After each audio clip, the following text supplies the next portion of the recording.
Assalamualaikum warahmatullahi wabarakatuh. So how do you usually practice to playing a keyboard? I usually practice with my teacher in my home.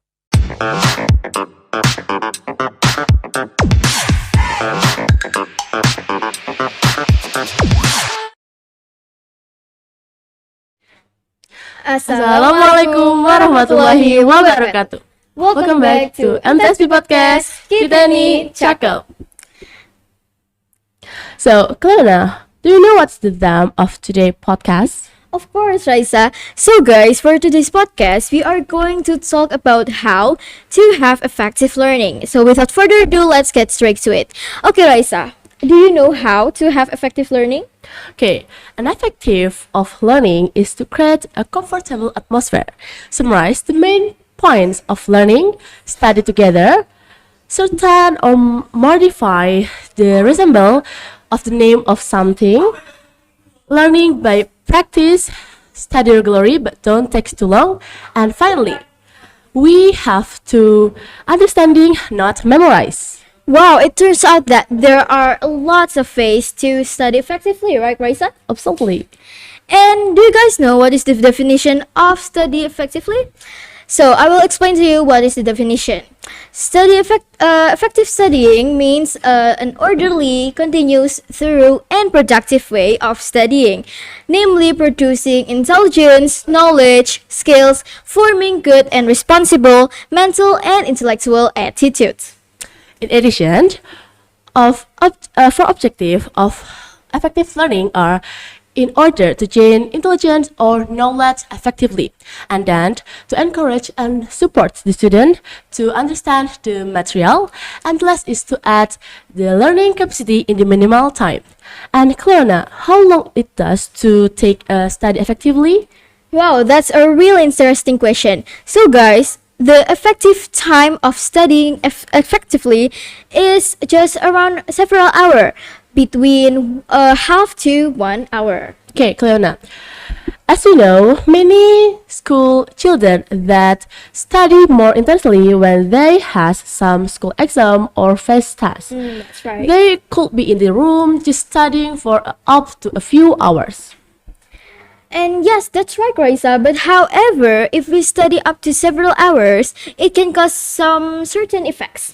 Like, for example, when we are studying during exams, it can cause our eyes to get hurt and tired easily, and probably our head will get dizzy.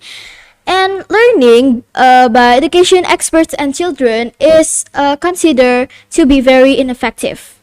Okay, Cleona. As we know, every learning method must have a drawback, right? Yes. And what is the drawback that you know of the learning effectively?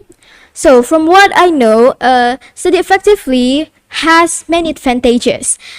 And for example, we are saving more time, place, and also encourage us to practice to be responsible. But so far as I know, study effectively have been pretty optimal, minimal, minimal amount of drawbacks. For example, it needs more a little bit of effort, and it may be easy to go wrong, and Yes. also may rush you. Well, Cleona, that's right. And as a student, learning effectively is needed to supporting our understanding of a material. Yes. And then learning effectively is very important for our learning system, right? Yes. And each learner has his own way to doing learning effectively. And now, as we know, very many effective learning methods that we can use. And yeah, one such method is the media. Many students will get to be focused when there is music media or illustration media and sometimes recording media. The selection of these methods of media must be considered well because it can affect the effective learning. And then what else do you know about the importance of studying effectively, Raisa? Okay, in addition to choose the learning method, there are learning techniques that also important for our performance studies. So there are 3 points of learning technique. So first is reading, and then we have to understanding the material, and the last is we have to taking a note. This 3 point is so important and must be there when we do study.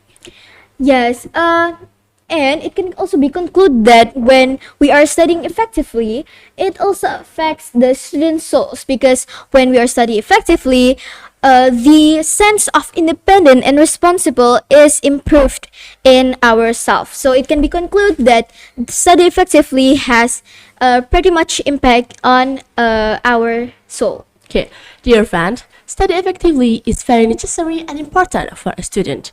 We can apply study effectively in independence learning or in the group learning. And the example of the learning effectively, if we can't understand the material with the good performance. Yes, Cleona?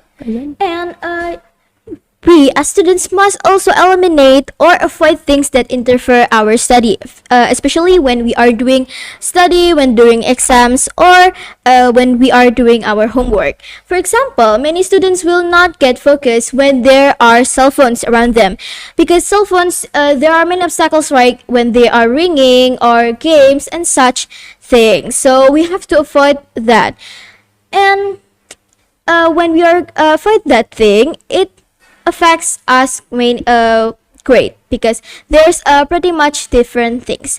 And right now I will tell you about the negative impact of not studying effectively. So the first one is our learning performance will not be maximized, because you know what, when we are not learning effectively, the material will not get enter to our brain, and we are pretty hard to memorize our material.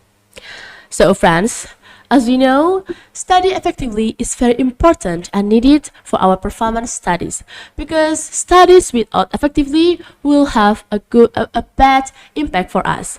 So therefore, we are able to create learning effectively at home or at school.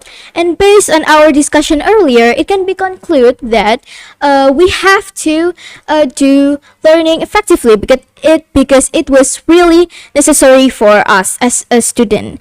And because study effectively also has many great impact on our performance of learning. So guys, we hope our conversation today can give you a good impact in future. I am Raisah Firdaus from 7.2. And I'm Cleona and Raisah from 7.2. Thank you. Wassalamualaikum warahmatullahi wabarakatuh.